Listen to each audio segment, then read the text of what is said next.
Zimbabwe US এর সাথে খেলা বিবেচনা করে ওয়ার্ল্ড কাপ চিন্তা করে আমার কাছে মনে হয় খুবই ভুল হবে।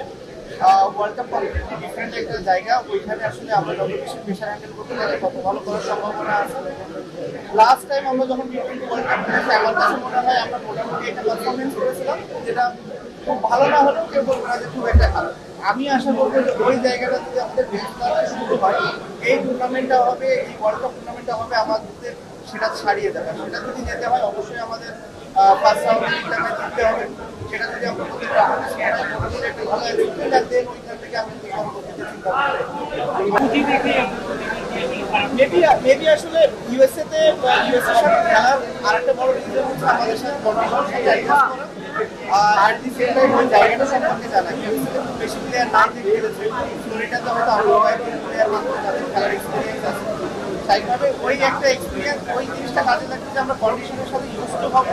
মানে অ্যাট দি সেম টাইম আমি যেটা বললাম যে অবশ্যই এটা আইডিয়াল। আপনি যখন একটা টাফ অপোনেন্টের সাথে খেলা যাবেন, আপনি যেটা বললেন যে নিউজিল্যান্ড আর পাকিস্তানের সাথে যখন আমরা নিউজিল্যান্ডের মতো কন্ডিশনে খেলে তারপর ওয়ার্ল্ড কাপ খেলতে এসেছি, স্বাভাবিকভাবে আমরা খুব ভালো একটা প্রিপারেশন নিয়ে যেতে পেরেছিলাম। অবশ্যই আইডিয়াল না, মেবি এটাই আমাদের বেস্ট পসিবল অবস্থা ছিল।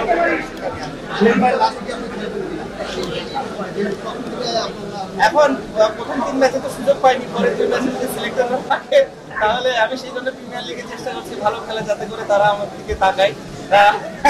আসলে ফাইনালি করছিলাম, আমি জানি না যে তাদের মনে হবে কিনা, বাট আমার সাথে যেটা কথা হয়েছে লাস্ট 2টা ম্যাচ খেলার কথা।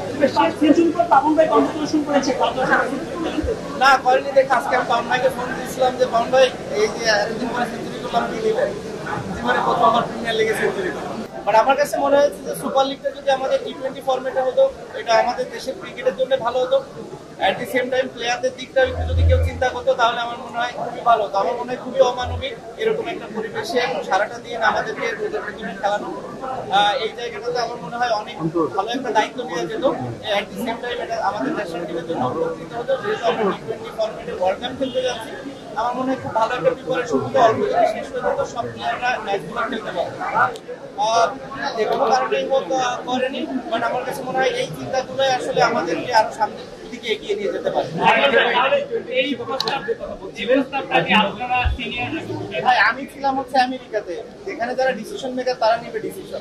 আমি যেদিন হবো সেদিন নেবে। 2025 ফেব্রুয়ারিতে চ্যাম্পিয়ন্স ট্রফি হবে ওয়ানডে ভার্সনে, জানুয়ারিতে টি-20 ভার্সনে বিপিএল, সেটা কিভাবে দেখতে হবে?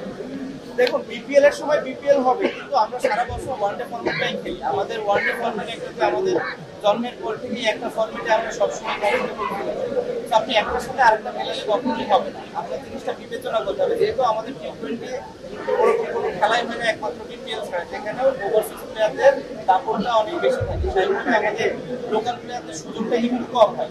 টপ অর্ডারে দেখা যাচ্ছে কোনো দলের ব্যাটসম্যানরা বিদেশি, কোনো দলের মেন বলাররা বিদেশি, স্বাভাবিকভাবে ওই জায়গাটাতে আমরা ওইভাবে পারফর্ম করার সুযোগ অনেক সময় পেয়ে উঠি না। খুব কম প্লেয়ারদেরই এই সুযোগটা থাকে। বাট যদি এখানে হতো আপনি 6টা টিমে যদি 15 জন করে প্লেয়ার ধরেন, 90 জন প্লেয়ারের এই কম্পিটিটিভ একটা ক্রিকেট খেলার একটা সুযোগ হতো, যেটা আমার কাছে মনে হয় অনেক ইম্পর্টেন্ট একটা দিক ছিল। সব প্লেয়ারের প্রশ্ন করেন যে কারে ইয়ে করা হয়েছে, বাট হ্যাঁ অনেক প্লেয়ারই বাইক ইউজ করে। আমার কাছে এর সব থেকে বড় রিজনটা মনে হয় আসলে স্টাইল, কমফোর্ট, এলিগেন্স সব দিক থেকে। বাইক লাভাররা যেটা পছন্দ করে বলছে যে যদি বেশি সময় ধরে বাইক রাইড করতে হয় তারা যেন কমফোর্টেবল ফিলটা করে, সেই দিক থেকে আমার কাছে মনে হয় ইয়ামাহার কোনো ত্রুটি নেই। স্বাভাবিকভাবে এই কারণেই শুধু প্লেয়াররা না, আরো অনেক সেক্টরের মানুষই আছে যারা ইয়ামাহার বাইকগুলো পছন্দ করে। তো স্বাভাবিকভাবেই সেই কারণে আসলে মানুষ বেশিরভাগ ক্ষেত্রে ইয়ামাহার বাইক পছন্দ করে, এবং যেহেতু আমি ইয়ামাহার অ্যাম্বাসেডার, তো স্বাভাবিকভাবে ওদের সুযোগটা আছে আমার সাথে কথা বলার। যখন বলে আমি দাদাকে বলি, এবং দাদার সাথে সাথে এটা কোনো ইয়ে ছাড়াই বলে দেয় যে যতটুকু সম্ভব করার জন্য। স্বাভাবিকভাবে এটা প্লেয়ারদেরও লাভ হয়। অ্যাট দি সেম টাইম আমার কাছে মনে হয় যে এরকম একটা ভালো মানের বাইক চালানোটা ইম্পর্টেন্ট, কারণ আমি মনে করি যে সব কিছু থেকে ইম্পর্টেন্ট হচ্ছে আপনার কতটা কমফোর্ট আছে, কতটা সেফটি মেনটেন করছেন। তো সেই সব দিক থেকে আমার কাছে মনে হয় বাইক যদি আমি বিবেচনা করি আমরা সবার থেকে উপরের দিকে। এখন এই যে রুবেল এক্সপ্রেসের মাধ্যমে গতি আবার দ্বিগুণ হয়ে যাবে।